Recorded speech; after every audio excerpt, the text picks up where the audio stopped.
Hey, good morning, everybody. Coach Casey here. Today, I want to jump in and talk about basically there's one command that if you master this command, you're setting your dog up for success. Sorry. Um, it's one command that if you were to Google the top 10 behavioral issues that people are looking up every day, this one command can assist seven of those top 10 issues. And it's quite amazing. So that's what I want to talk about. I'm going to talk about the seven exact exercises that it will help, and I'm going to explain exactly what command I'm talking about. All right, guys. So if you're just joining me, it's the place command, PLACE. The way I teach it, basically teach it on a pet cot. I'm going to share with you a few of these cots just so you can get an example. See how that is? It's always a raised platform. It's got to be raised. This one is a little bit smaller. I use these for more targets, smaller breeds, but that's a place command.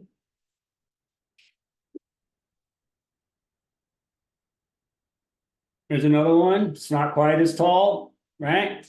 Place commands the boundary. And that's what I want you to see. The way we teach these is that as long as the dog has all four paws on these cots, they're doing their command. Here's one more, it's a little bit bigger, and they get even bigger than this. See that, guys?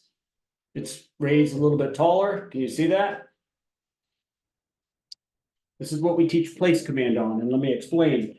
The way we teach it is that as long as your dog has all four paws on what we designate as place, and we teach it on this pet cot. Once they understand it on the pet cot, you can transfer it to things outside. If you follow me at all, you've seen dogs sitting on rocks, boulders, obstacles, trees. It does not matter. Electric boxes outside, as long as it's a raised boundary and they understand what place means, and that means put all four paws up there and stay. We also teach it with a built-in stay, which is huge. And that's part of what I'm going to discuss why it helps with so many different issues. But so that's what we're going to do. We're going to put a dog on place. We're going to put them on these cots and teach them that as long as they got all four paws on that cot, they can do whatever they want. They can be doing up there, doing jumping jacks on their back. We don't care. They can be sitting down, laying down, standing up. They just cannot step off of it. And it's almost like the way I teach it, it's like a crate without walls. That makes sense. And you can use this for so many different things. You know what I mean? You can keep your dog involved without having to put them in the bedroom, without having to crate them, with whatever it is that you need to do. So let me jump in here, and guys, basically, so hopefully you can imagine that, right? You got a pet cot in your house, and you say place, and your dog goes and gets on that cot and stays there until you release it, which is usually like a free or at ease, whatever the word is, your release word that we choose in training. Until that release word or another command is given, the dog does not come off the cot. So just kind of visualize that while I go through these lists of commands that it can help, or not list of commands, but list of issues. You know, these are the ones that people are searching on Google for. How to do this, how to do that. Look, guys, it's one command. It's a game changer. So let me explain. First off, obviously, it teaches your dog how to stay, right? When you say place, they're going to go get on their cot and they're going to stay. That, you know how valuable that is? I don't use the word STAY. You're not going to hear me say stay, none of that. Any advanced training, we don't use that word. It's all implied. When I tell you to place, you go there. When I tell you to sit, you sit there. When I tell you to down, you lay down until I tell you something else. So it has a built-in stay. I'll get back to that in a little bit, but that's how you actually use this to get dogs through other issues, because dogs only think about one thing at a time, right? And if they got to worry about sitting on their cot, their place command, they can't channel that energy into the squirrel outside or the barking dog or whatever. They got to worry about staying. And then when you come in and reinforce that properly with a positive reinforcement, oh, that's a good girl, that's a good boy, they're like, oh, okay, this is so much easier, right? So that's the first one. It teaches your dog how to stay.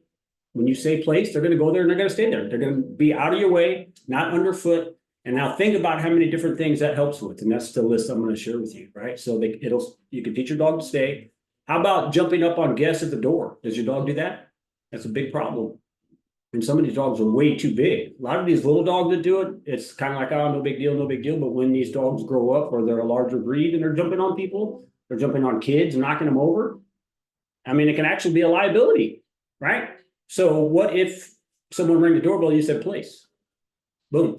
Now your dog goes and gets on a pet cot, people can come and go, and they can't get down. So if they can't get down, they can't jump, right? So you're proactively curing or fixing issues that your dog would normally do by channeling the energy into something positive, if that makes sense. And that's what training is.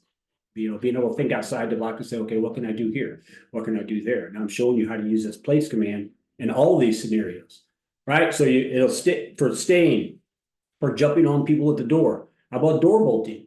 You have a dog that bolts out the door when you open it. You got to make sure they're back so they don't go taking off into the street, running around the neighborhood. What if you said place? And now they're on their place command, and then you open the door. Now, a lot of people are saying, yeah, there's no way they might place, but when I open the door, they're gone. That's because you haven't been through the training. If you follow me at all, you got to teach it, you got to reinforce it, and you got to proof it. Once you proof your place command around doorways and all this stuff, that's where you have this reliability.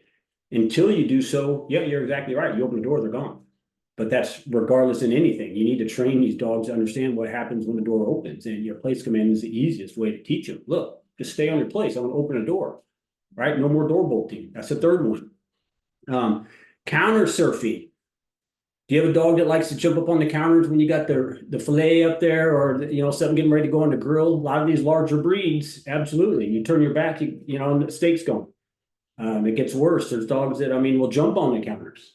You know what I mean? It didn't stop at counter surfing. Now they're all four paws are on the counters.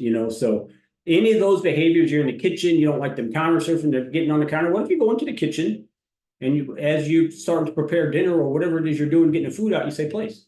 Let them come into the kitchen with you. Bring a cot. Like I just saw you could have multiple cots in your house, different sizes. Have one right there.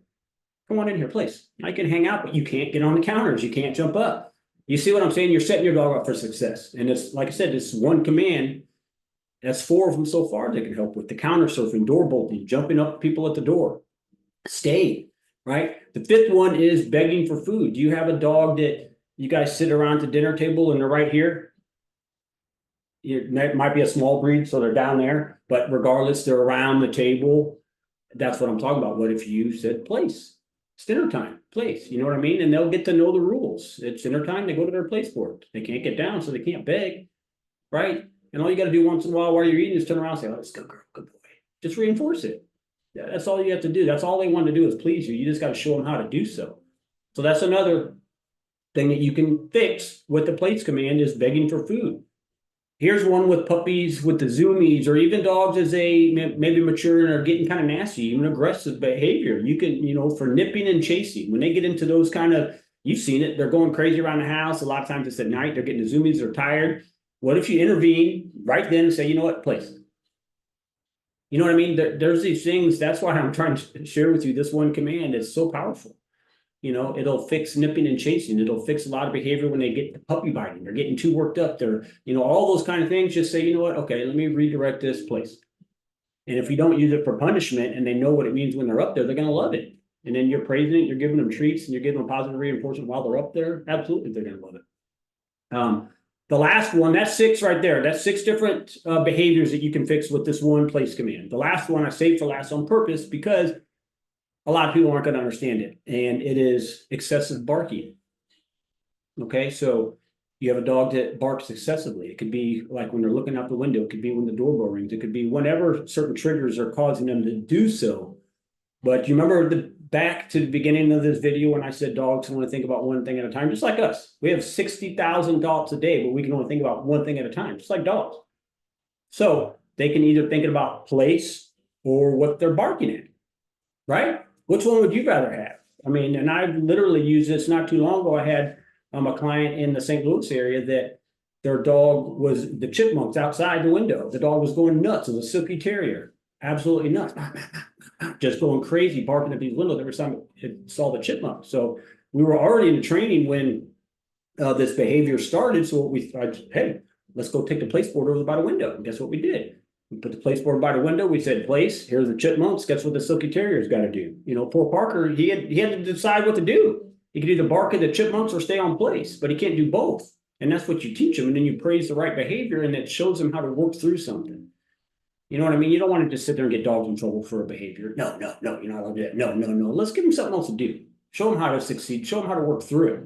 And that's how you do so, by channeling their energy into something positive. So with this one place command, you can address 7 different issues that are the top issues being Googled every day. Isn't that amazing? And look, and it's all on something that's simple. a little cot, and it's got to be raised. You can't use a placemat. People want to say, well, can I use like the, the welcome mat? No, because dogs don't see that like we do. Now you can put that welcome mat on top of this. That would be perfect. But you see my point. It's got to be a raised cot, and they will understand that they need to stay there. And if you haven't had a chance, go through some of my videos, go through some of the shorts that I have on there and look at all the place commands, indoors, outdoors. That's all, it all started on a cot. From there, and they can learn that in a matter of, I mean, I teach it very quickly. And, days later, you're outside putting them on all kind of neat things. People are walking by and going, oh my gosh, look at this. And that's just the fun stuff of it. But you can use this exact same command for all these exercises indoors, for the problems that you're having with your dog. And that's why I said, master this one command and fix 7 of the top Google, behavioral issues out there. Is that making sense, guys? You'll love it. I promise you. So place, like I said, we teach place as long as they got all 4 paws on the cot or whatever it is, the object that you designate, they can do whatever they want. And there's a proper way to teach that. We mark it 1, 2, 3, 4th paw, click. Yes, good boy, good girl. So they understand, oh, the 4th paw is what triggered that. And then as they're starting to get off, when they take 1 step off, no, you use negative reinforcement there and show them, they're like, no, that's not what I want. I want you to do this. And then it puts it in black and white for them. And then in no time, you're proofing it around distractions and taking it to that level where you can open the door and they're not jumping on anybody. They're not door bolting. So it happens fast, guys. And that's why I wanted to share this. If you're any of those 7 behavioral issues that I mentioned, look into this place command. I'm going to drop a link in the pinned comment below. You can go to click that link and go check out. I explain my 6 steps of training in this link, and it's going to explain a lot of this, how you can get to that proofing quickly with this place command and have that reliability you're looking for. So all of these, it addresses all these, these issues that fast. So click on that link below, check out that video, see how you like it. And until next time, I'm Casey Ray. I'll bring the next nugget to you very quickly. Thanks, guys.